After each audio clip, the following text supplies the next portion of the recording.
Hey, what's up, friends? HR Famous brought to you by the one, the only HRU Tech. I'm with Tim Sackett. JLee's in the background. She can come in on this cold read. Yeah, she just Tim, like watch us and make fun of us afterwards, right? We were having a conversation, and I told you Drew Dunn's experience. I know you do a lot of technical hiring, government contractors. Drew Dunn, my son, sophomore at Auburn, already knows that to get the security clearance in the quickest, fastest way, he's staying out of places like Saudi Arabia and Iraq. He's not even traveling to Europe, but you specialize in this, Tim, so you know all about this, correct?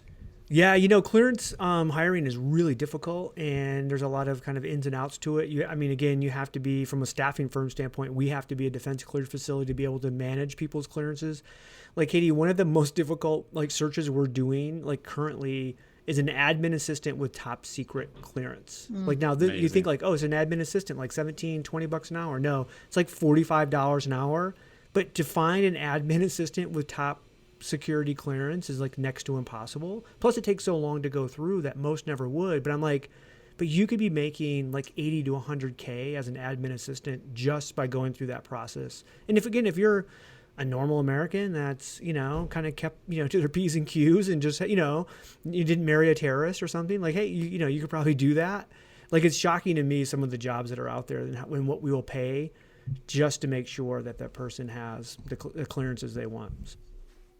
Hey, and we're talking about just the booming economy, or the perception that the hiring market might be booming in just a second, Tim. What's one job that's super hot at HRU Tech just as we rebound from COVID in the 2021 economy? Anything electrical engineering.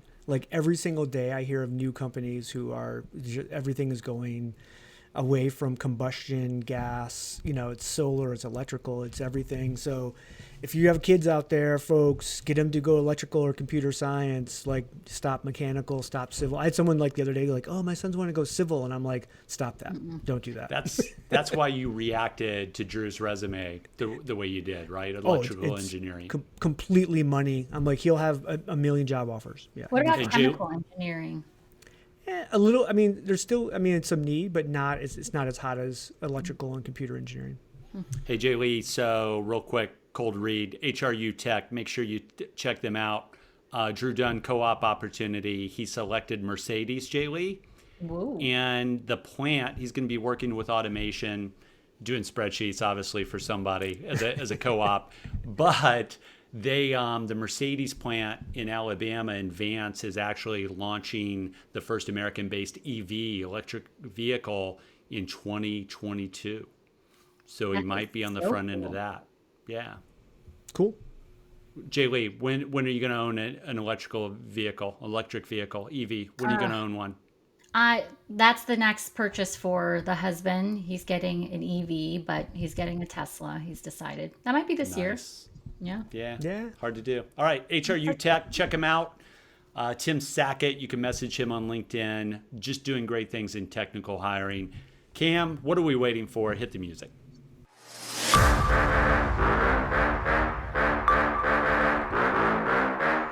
All right. Hey, everybody. HR Famous. We're back with another edition. I'm Tim Sackett with my best friends in the world, Jessica Lee and Chris Dunn. Hey, guys. What's going on? Hey. I feel like such a yuppie, by the way. We talk about our Pelotons. My husband's going to get a electrical Tesla. vehicle. It's it could not be any more cliche. I'm embarrassed. Yep. So, hey, I when you guys messaged me on my Apple Watch, what else can we add to that would make you completely total yuppie? I almost had my Peloton sweatshirt on. My boys bought me a Peloton sweatshirt for my birthday, which I love wearing it as a badge of pride. Look at me, I'm fit, I'm healthy. Is that a thing? Do you get one with the purchase? Is that the deal? No, I got a T-shirt for my 100 ride, but I did not. Otherwise, they constantly are probably pimping their. Every single instructor has Peloton gear on, so that's just that kind of subliminal sales that's going on. Well, and then anytime you refer someone, if you give them a code, you get $100 from Peloton, but the $100 can only be used through their swag shop. So you just keep accumulating more Peloton gear to be committed to the cult. Right. Yep. Hey, talking about cults, we're going to talk a little bit about Amazon today. Good segue. Business Insider had a recent article about how Amazon drivers, and again, I mean, there might be like there's a million Amazon drivers out there now, those little like vans that go around. I would want that contract, by the way. How soon can Amazon like convert all those vans to electrical vans? That's going to be a multi-billion-dollar contract. Someone's going to make a lot of money. The article was on how Amazon, and again, I think, Chris, maybe you made this comment like when we were doing some pre-show work about, I think UPS or maybe Jessica did, how they started doing like, back in the day, they started doing like supply chain tracking of their trucks. So you knew where they were, when they were. And part of that was just to help, originally the data part of that was to help drivers be more efficient, right? Hey, you're taking this turn. The reality is if you keep going straight, take the next turn, you're going to save 3 seconds, right? And little by little, all those seconds adds up to millions of dollars of savings. Now, Amazon's taken that one step further and added in AI-backed technology cameras that are measuring the driver at every moment and then giving verbal cues if something is going on, like you don't have your seatbelt on or you yawned. Hey, maybe you should stop and get a cup of coffee, or who knows, right? Whatever they're saying. On your break, though, Tim. On your break. Make sure you do that on your break. On your 3-minute break. Here. And so it comes back to, as we see the future of work evolve, more and more of this technology. Now, again, the Amazon drivers are claiming this is a privacy issue. I'm going to ask you guys, is this a privacy issue, or is this actually helpful for both the business and the employee? Well, privacy is a concept that I think people just have to, like, there is no privacy in this world. Like, I just feel like there's no such thing as privacy. We have all given up any rights to privacy. There's no privacy. Anyone feeling like their privacy is being intruded upon, like, you have no privacy. You live in La La Land if you believe you have privacy. That's where I am. There's no privacy. KD. So, I mean, so we've got drivers and they're getting prompts from this AI, right? And everybody can get aboard that if you don't have your seatbelt on, the truck probably shouldn't like start. I think we've arrived at that. But now the yawning, who knows like what Amazon is tracking in the big database. I think this comes down to, I don't think it's a privacy issue. I think it's, Amazon's got a lot going on. They've got a lot going on related to, around where I live in Birmingham, Alabama. They've got a huge union drive going on with, like a lot of workplace issues in the plant.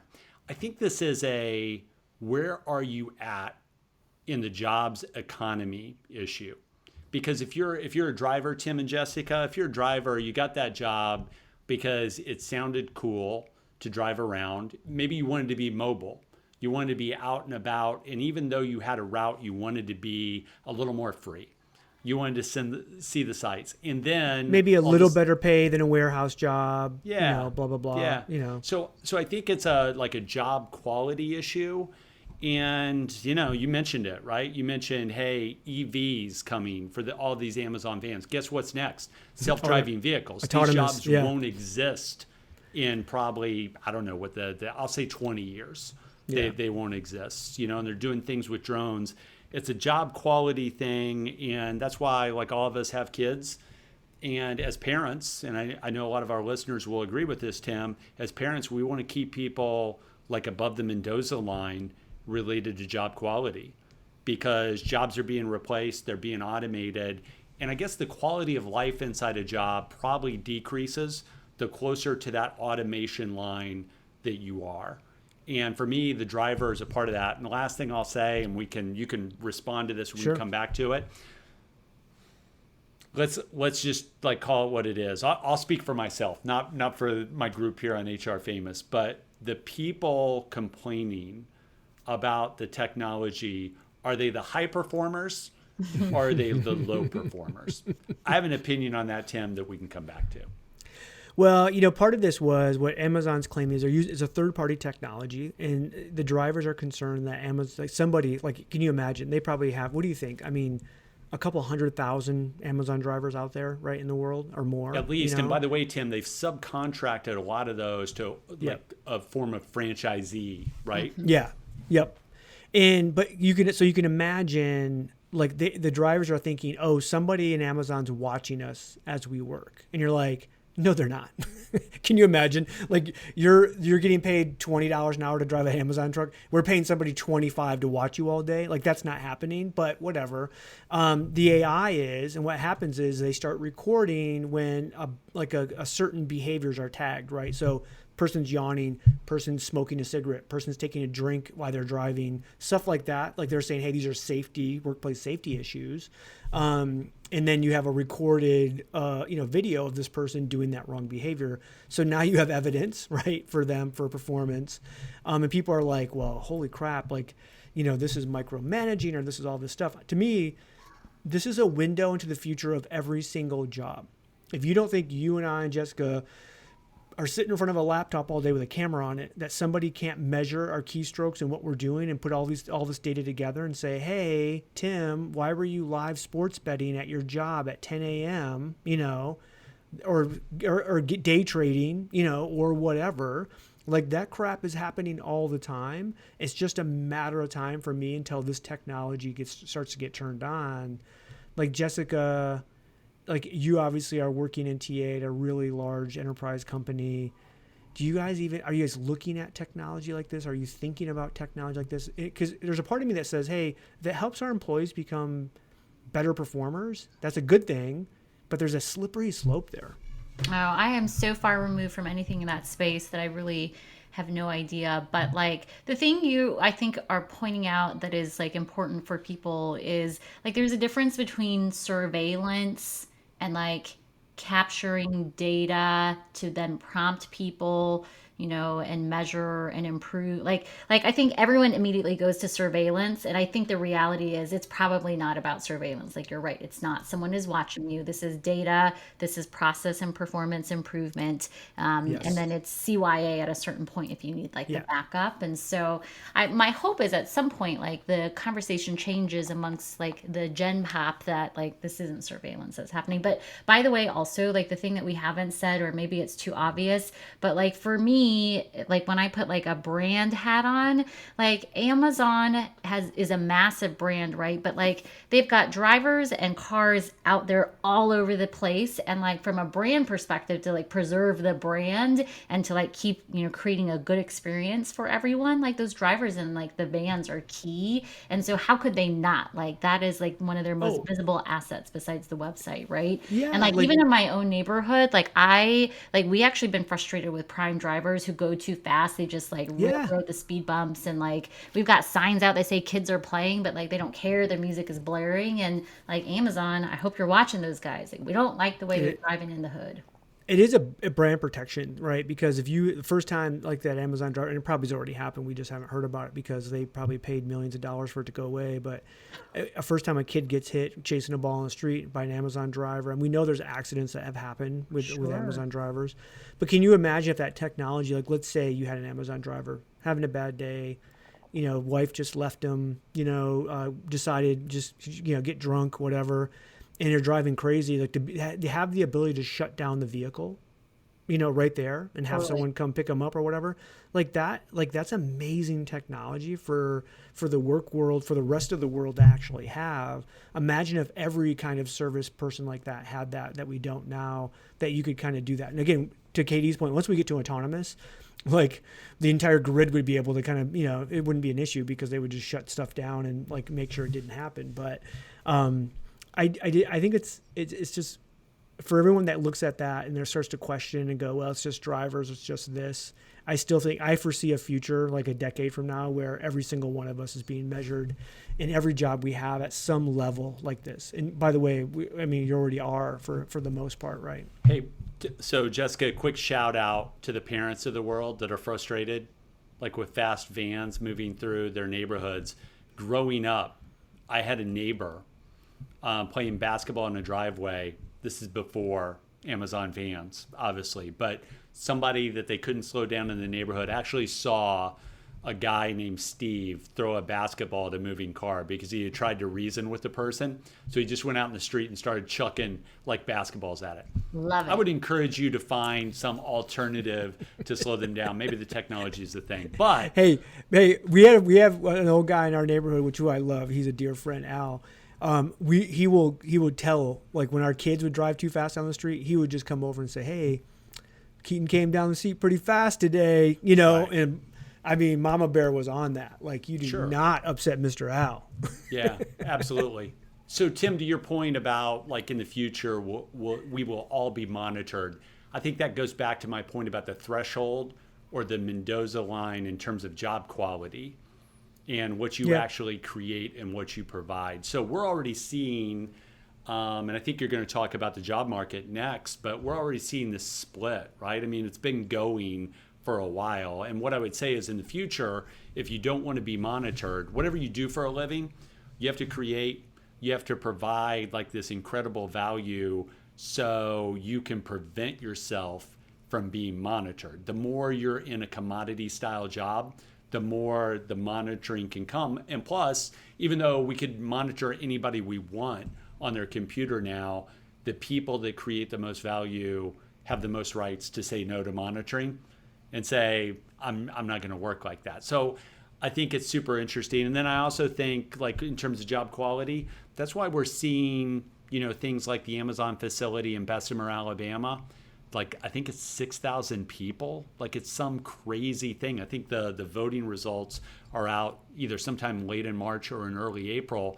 We'll see what happens there. But I think this natural pressure with technology and production, because, by the way, the other thing we haven't talked about is all of this technology is a means not only for safety, but it's a means to decide who creates the most value in that commodity job. And by the way, you think about Uber, you think about other things, pay them for productivity rather than just hours, right? So it's like super interesting in terms of this division that's going.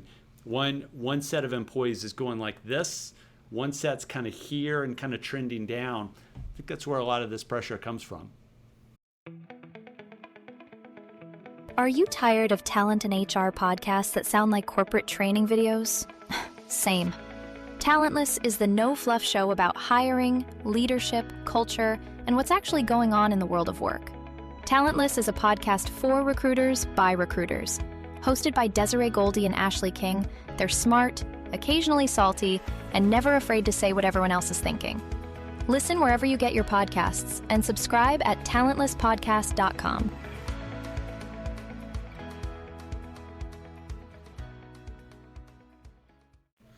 Well, Katie mentioned it. We're going to talk about the job sector. And part of this came from a conversation I had earlier this week. So you guys know I'm a faculty member on Josh Berson's Academy, which is right now it's over 35,000 members, HR people from around the world. It's a total global audience. Pretty cool. And we're starting to develop TA content for HR people. So this is not TA content for TA people, right? That's a different level. That's like, hey, how do we source and how do we, this is like, if you're an HR person, you want to be better at TA, this is for you kind of content.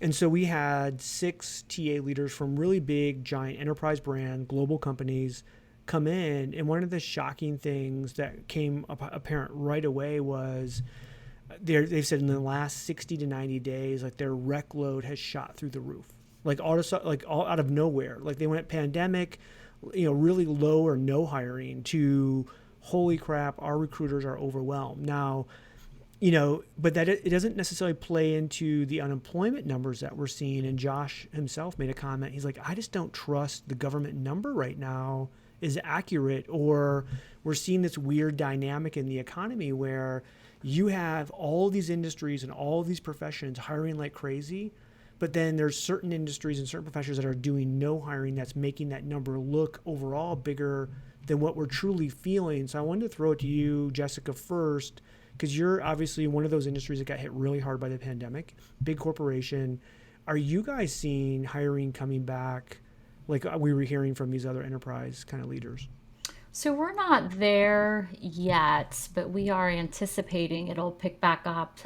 So like the thing that we look at right now is booking pace into our hotels. So we've opened up like pretty much all of our hotels back up. So we don't have many that are closed anymore, but like our occupancy rates are still low. And then there are some markets where, it's greater than others. Like shout out to Florida. I mean, Yeah, I tried to get a reservation at the Ritz in Naples, and there wasn't it was slim pickings. Yeah, look at you, baller, and that's a good hotel. Just a junior suite, Tim. That's all you can Yeah. get. That's Well, a shame yeah. when that happens. It was over my price range, just to put it that way. Yeah. I love Naples. That's a lovely place. So we're looking at occupancy rates. They're still not very high. So we're still lean. But we're anticipating, like when we look at booking rates and what people are booking out 30, 60, 90 days, like we expect revenge travel to be a massive thing. And so we will ramp our Revenge travel. Yeah, revenge travel. It's I love that. a thing. But we're not there yet, but we know it's around the corner. Like that's the conversation right now is we need to prep for hiring and we need to prep for doing a massive amount of onboarding like really quickly of people into our hotels. So, KD, you're in the healthcare side at Kinetics. One of the enterprise folks that was on that call was also a big giant healthcare system person. What are you guys seeing, from that standpoint? Because I know there was a weird dynamic with healthcare, right, where there wasn't a lot of hiring during the pandemic, and then all of a sudden there was, and where do you guys see that coming over the next? I think healthcare, 2021? And healthcare in our business follows the other verticals that we serve, and you're probably the same way, Tim. I think there was pent up demand. I'll call it revenge hiring. To piggyback on what Jessica said, I think there was pent-up demand, revenge hiring. We saw like at the end of the third quarter, it start to trickle in, and then we saw like across multiple clients, just a huge incoming bundle of positions, right? So I think whether you're a third-party provider like Kinetics, like HRU Tech, or your internal TA, what has happened is there was all this pent up demand. It got released a little bit at a time as confidence went up. And then after the first of the year, people started thinking, vaccination, we've got that. That looks like it's trending the right way. A lot of different factors. We have to get in front of this. So not only in healthcare, but in other industries, we saw it coming in a big way. The other thing, just to comment on Josh's comment on the unemployment number, never forget that it went from 14% at the height of the pandemic. Now it's said to be down at 6%, but I think the hidden thing there is that in certain industries, it's tighter than that. The other thing I would tell you, we just did a white paper at Kinetics called Ramping Recruiting in a Post-COVID World. The other thing to prepare for is that hiring managers coming off a recession, because that's what it was. It was a short recession, but it was a recession. Hiring managers, we saw this back in the 2010, coming off the Great Recession, in quotation marks. Yep. They'll be more picky. They'll think they'll have more options than they actually have. And Tim and Jessica, that's something that just as a recruiter absolutely drives me crazy, because I do agree with Josh and you, Tim. It's tighter in a lot of places than we expect it to be. Well, and we had a national unemployment number, February 2020 was 3.5. We're currently hovering around 6.2, which you'd go, oh, well, there's still quite a few people there to pick from. But like I said, if you're trying to hire for IT, or you're trying to hire for RNs, or you're trying to hire for certain levels, that number is still 3.5. That number is still super low. That's an elevated unemployment number overall, because certain industries are still have number of people. We saw it in Michigan too, when we started to see the restaurants open, where we have currently still people are constantly, you can go down the street at every kind of restaurant, convenience store, whatever it might be, grocery stores, they're begging for people to come back to work. They can't find enough people to come back to work. And you're thinking, wait a minute, those people, there should be people there to come back to work. But it's very much the case where, we're seeing that. So again, some of the takeaways I got from these enterprise TA leaders, one was, well, we slimmed our teams down. That's true. And while we got a ton of recs opened up, they didn't allow us to add headcount to our team. Mm-hmm. So they're like, hey, we're still nervous. And so the average recruiter having 20, 30 recs went 50, 60 or something crazy, right? That you can't even manage. Yeah. And then they also said, we haven't really done anything with our tech stack for an entire year. So, and there's a lot of AI automation stuff that has come out in the last 12 to 18 months that most people just never had a chance to really implement or even look at. And so they're going forward. Now we have this decision in 2021, 2022, because everyone felt like, hey, this demand is going to carry into next year as well, that we have this decision. Do we add headcount or do we add technology? And a lot of them are saying we probably really have to take a serious look at our tech stack and on the automation side, and then see how much, the one fear they had was candidate experience with all this automation. How do you keep it humanized? How do you keep it personal for them and not have a negative candidate experience with all that? And by the way, Tim, you're talking about volume-based hiring for the same position over and over. That doesn't help the specialty positions. It can, right? I mean, technology is always getting better, but that doesn't help, the recruiter who's got a couple software development positions. Still hard. It really doesn't help the mid-sized company on down either, because they're not going to make those investments right now. The other thing we see, Jessica, is we see that when a company dumps revenge hiring. That's my new term, Jessica. I like that, yeah. Revenge hiring, because I've got approval and I'm going to dump it in. To Tim's point, the TA department has thinned up during COVID. They weren't allowed to hire ahead of this. It's a minimum of 90 days for a company to move out and get back to some form of normal, Jessica, when revenge hiring happens, maybe even as much as 120, 130 days, related to how much productivity they can get out of their existing team and getting recruiters ramped up. It's really amazing, but it's everywhere. I do agree with Josh. Yeah. No. Is there any conversation around with the TA leaders around leveraging third party temp staffing, other things to supplement, given just anticipating how much hiring they're going to have to do? There was some of it, most of it was around the internal mobility side, right? Because that's another thing that happened during the pandemic. Right before the pandemic hit, Oracle and Workday both launched giant internal mobility technologies. Yeah. And the companies that implemented those, what they saw was, our employees actually like us, they want to stay with us, but they want freedom of movement. And so they're seeing massive, they had expectations saying, hey, maybe 10 or 15% of our employees will engage with this internal mobility. And it's more 60, 70%. Everybody, the usage of it is through the roof, which is telling us that, hey, you go out and hire great people and they're doing their job, but they also are constantly looking at what's the next thing for them. And so as leaders, we have to really start to train our leaders to understand, you better start career pathing your people and having these conversations, or you're going to get caught off guard by other managers that are going to be posting positions and taking your people.